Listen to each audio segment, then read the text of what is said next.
पावन पदस्पर्श ही कथा मी आज तुम्हाला सांगणार आहे. तर लक्षपूर्वक ऐका. कथा आवडल्यास माझं चॅनल लाईक, सबस्क्राईब आणि शेअर करायला विसरू नका.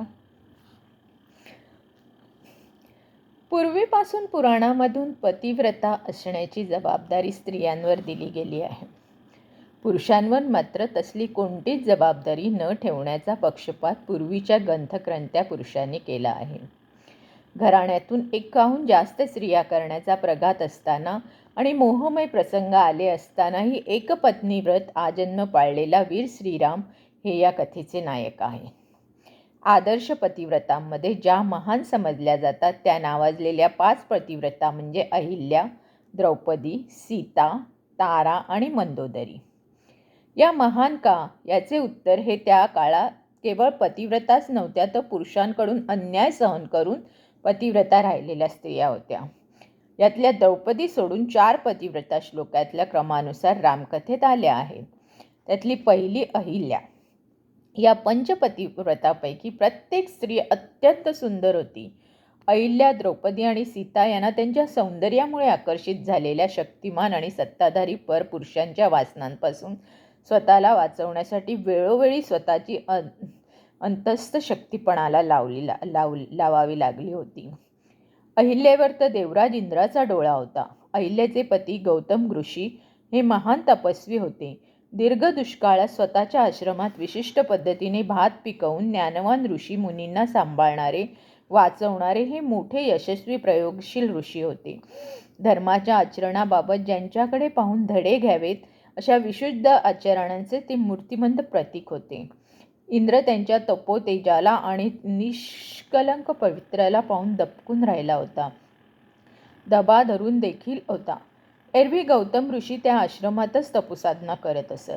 गौतम अहिल्या यांचं वैवाहिक जीवन उपभोगप्रधान नव्हतं, ते साधनाप्रधान होतं. परस्पर प्रेम, सदाचरण आणि धर्मनिष्ठा यासह ते उत्तम संसार करीत होते.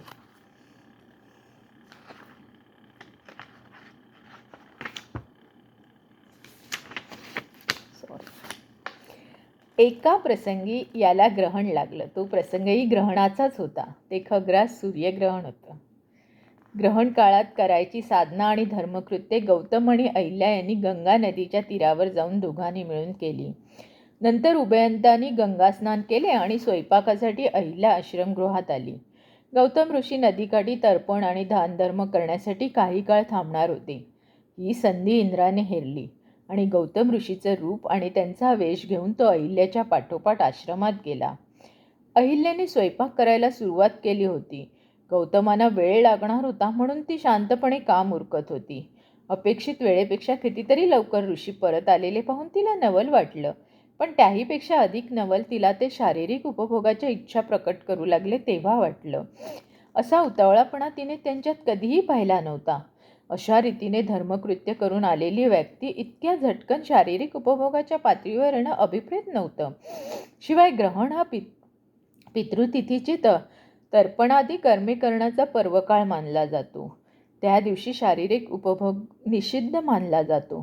हे सर्व अहिल्याने त्या गौतम रूपातल्या इंद्राला सांगितलं. गौतम वेशधारी इंद्राने उत्तर दिलं की या धर्मशास्त्र विरुद्ध आचरणाचा दोष मी माझ्या तपाने दूर करीन. तू तशी ज्ञानी झाली असलीस तरी मीही ज्ञानी आहे हे विसरू नको. कपट वेशधारी इंद्राने गौतमाच्या तपाचं आणि ज्ञानाचं मोठेपण करून यापुढे तुझं काही म्हणणं आहे का असं विचारल्याने अहिल्याचं बोलणंच खुंटलं आणि इंद्राला पती समजून पतीला अनुसरून ती एकांतात गेली. थोड्याच वेळात गौतम ऋषी परत आले आणि काही अनुचित घडत आहे हे जाणून ते दाराशी आवाज न करता उभे राहिले. गौतमाने शाप देण्याप्रसंगी नक्की काय घडलं? थोड्या वेळात अहिल्याला हा खरा गौतम ऋषी नाही आहे हे कळलं. तिने इंद्राचा हात पकडून विचारलं, माझ्या पतीचं रूप घेऊन असं मला फसवणाऱ्या पापी पुरुषा तू कोण आहेस? मी देवांचा राजा इंद्र आहे. पापी चांडाळा, तुला पाप करण्याचा कधी कंटाळा नाही? दोन्ही कुळं तू आज विटाळलीस. तुझ्या मोठेपणाला आग लागो. निंद्य कर्म करणाऱ्या तुझं काळं तोंड घेऊन चालता हो. पुन्हा ते तोंड मला दाखवू नकोस. तू आत्ता शीघ्रगतीने निघून जा. ऋषी परत आले तर दोघांचा नाश करतील, तुझं दहन करतील. जा, लवकर चालता हो. इंद्र लज्जित होऊन बाहेर पडला तर गौतम ऋषी पुढे उभे दिसले. इंद्राने मोराचं रूप घेतलं आणि तो वेगाने जाऊ लागला. ते पाहून गौतम ऋषींची त्यांची गतीच खुंटवली. त्यामुळे तेव्हापासून अद्यापि मोर वेगाने पळू शकत नाही असं म्हणतात. सर्वांगाला छिद्रे पडतील असा त्यांनी देवांद्रला शाप दिला. अहिल्याचा काय दोष? आता गौतम ऋषींची वृद्ध नजर अहिल्याकडे वळली. प्रथम त्यांनी तिचे दोष सांगितले. ते म्हणाले, पहिली गोष्ट म्हणजे आजवर मी कधीही धर्माविरुद्ध वर्तन केलं नाही हे तू पाहत आली आहेस. एवढ्या मोठ्या धर्मकृत्यानंतर कधीही थोडाही धर्मविरुद्ध न वागणारा आपला पती एकदम देहाच्या आसक्तीत जातो आहे आणि तेही अशा दिवशी निषिद्ध असताना करू पाहतोय. त्यामुळे तुला प्रथम शंका यायला हवी होती.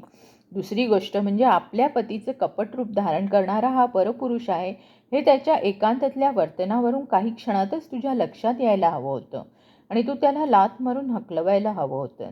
शिवाय ऋषींच्या शापाची भीती घालून इंद्राला पळून जायला सांगण्याऐवजी अहिल्या स्वतःच त्याला शाप देऊ शकत होती. ऋषींच्या लक्षात ही गोष्ट येऊ नये, गुप्त राहावी असं त्यांच्या भयामुळे आणि लोकलज्जेमुळे तिला वाटलं. हे तिच्या भांबावलेल्या मानसिकतेच्या दृष्टीने जरी बरोबर होतं तरी पतीच्या विश्वासाच्या दृष्टीने चूक होतं असं गौतमला वाटलं. ही सर्व परिस्थिती लक्षात घेऊन अहिल्याला शाप देण्याबाबत गौतमांना किती दोषी ठरवायचं हे ज्याच्या त्याच्या मनोभूमिकेवर अवलंबून आहे. पण अहिल्याला तू शिळा हो असा गौतमांनी शाप दिला. या प्रसंगी क्रोधाच्या तावडीत सापडल्याबद्दल त्यांनी स्वतःला पूर्ण दोषी ठरवलं. श्रीरामाचा पदस्पर्श होऊन तुझ्यावर उद्धार होईल, तो रामनाम मंत्रस्मरण करीत राहा असा उशापणे उपदेशही दिला. इंद्र शरण आल्यावर त्यालाही तुझ्या शरीरी छिद्रांच्या ठिकाणी तुला नयन प्राप्त होत अशा वरवचनाने त्याचं देवकार्य करायला गौतमांनी मुक्त केलं. गौतमांनी स्वयंपरीक्षण करून असा निष्कर्य काढला की आपल्या स्वतःच्या अंतरात कामक्रोधाचं ठाण आहे. ज्ञानाचा विचार पूर्णपणे आत्मसात झालेला नाही. आपण अजूनही नीट डोळसपणे परिपूर्ण ज्ञानप्राप्तीसाठी साधना करायला हवी आहे. या निष्कर्षानुसार ते हिमालयात तपसाधनेसाठी निघून गेले. इकडे अहिल्या शिळा झाली. शापाचा अजून एक भाग होता, तो म्हणजे त्या शिळेजवळ आश्रमात कोणीही प्राणी, पक्षी, किडा, मुंगी, माशी सुद्धा वस्ती करणार नाही. आश्रमात रामदर्शन. श्री रामचंद्र प्रभू, लक्ष्मण आणि विश्वामित्र जनकपुरीच्या वाटेवर असताना त्यांना तो निर्मनुष्य निर्जीव आश्रम लागला.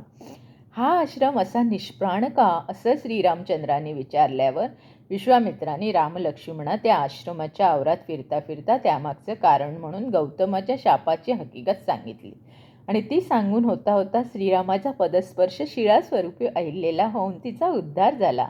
रामापुढे हात जोडून अहिल्या त्यांच्या चरणाशी बसली होती.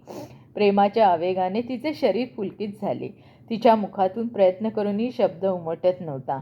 रामदर्शनानंतर अहिल्याच्या नेत्रातून अंतरातल्या भक्तिप्रेम आणि कृतज्ञतेमुळे अश्रू टिपकू लागले. ती कृतज्ञता होती गौतम ऋषीने दिलेल्या शापाबद्दलची, त्या शापकाळात त्यांनी स्मरणासाठी दिलेल्या राममंत्राच्या उपदेशाबद्दलची, त्यांच्या अनुग्रहामुळेच रामपदाचं स्पर्शन आणि रामरूपाचं दर्शन आपल्याला झालं अशी अहिल्याची भावना होती. ती भावना तिने प्रभूचं स्तवन करताना व्यक्त केली. त्यांना नमस्कार करून एक प्रदक्षिणा घातली, चरणावर मस्तक ठेवलं आणि ती म्हणाली, रामा, मी बुद्धीने साधारण आहे म्हणून दुसरा कोणताच वर न मागता माझं मन तुमच्या शुद्ध भक्तिप्रेमात राहावं एवढीच प्रार्थना करते. एवढं म्हणून ती आपल्या पतीकडे गेली. अहिल्या महाप्रतिव्रता का हे यावरून कोणाच्याही ध्यानात येईल. अहिल्या कथा थोड्या वेगळ्या दृष्टीने. अहिल्या गौतम या प्रकरणात दोषी आहेत का नाहीत हा वादाचा मुद्दा होऊ शकेल, पण अहिल्याची गौतमावरची निष्ठा आणि गौतमाची सत्यधर्मावरची निष्ठा हे मात्र निर्विवाद आहे. या प्रकरणात निर्विवाद दोषी असलेलं व्यक्तिमत्व म्हणजे देवराज इंद्र. स्वर्ग तेथील उपभोगमय वातावरण. ज्ञानेश्वर महाराज म्हणतात, योगी जर तिथून चुकून पोचले तर त्यांना कासावीस करेल. त्यांच्या शब्दात स्वर्गात जाणं हे पुण्यात्मक पाप, माणसाची शिळा होणं वगैरे अद्भुत थोडी बाजूला करून या प्रसंगाकडे पाहता येईल. अहिल्याच्या बाबतीत तिच्या अनवधनाने हा असला काही प्रकार घडल्यावर तिचा दोष असो वा नसो काहीच झालं नाही. अशा आविर्भावात एवढ्या तपोनिष्ठ धर्मपरायण पती पत्नींना एकत्र राहणं शक्यच नव्हतं. अशुची भावना दोघांच्याही अंतःकरणाला ग्रस्त करणारी होती.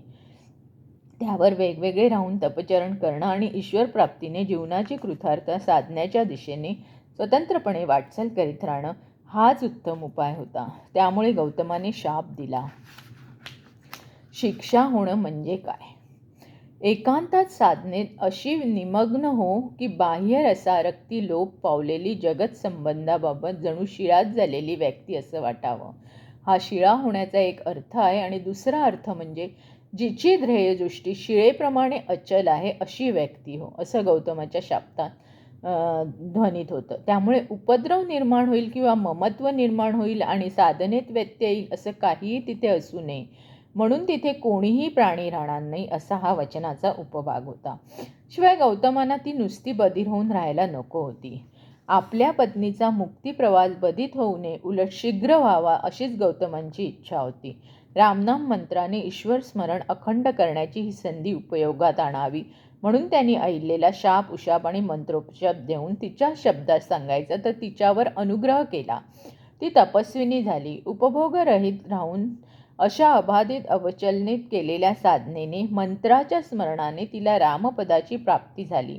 न्यायपद, राजपद, मंत्रीपद म्हणजे ती मान्यता मिळणे, ती पातळी गाठणे. रामपद याचाही असाच अर्थ आहे.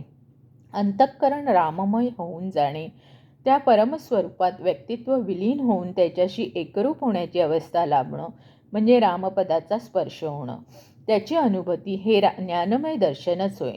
अहिल्याच्या एकांतात समंत्रक केलेल्या साधनेतून ही दर्शनाची योग्यता तिला प्राप्त झाली. अधिक घनीभूत योग ज्ञानमय अवस्था प्राप्त करून घ्यायला तिने त्यावर गौतम ऋषींकडे जाणं आणि उभयंताने साधनेसह देवी संसार करणं हे सगळं त्यांचं भाग्य आणि त्यांच्या तपसाधनेचं फळ म्हणून लाभलेली रामकृपा. तर तुम्हाला ही गोष्ट कशी वाटली हे मला नक्की आवर्जून कळवा. शिवाय उद्या मी तुम्हाला जनक आणि सीता यांची गोष्ट सांगणार आहे, तर तो माझा उद्याचा एपिसोड तुम्ही चुकवू नका. आणि नेहमीप्रमाणे माझ्या चॅनलला लाईक, सबस्क्राईब आणि शेअर करा. धन्यवाद.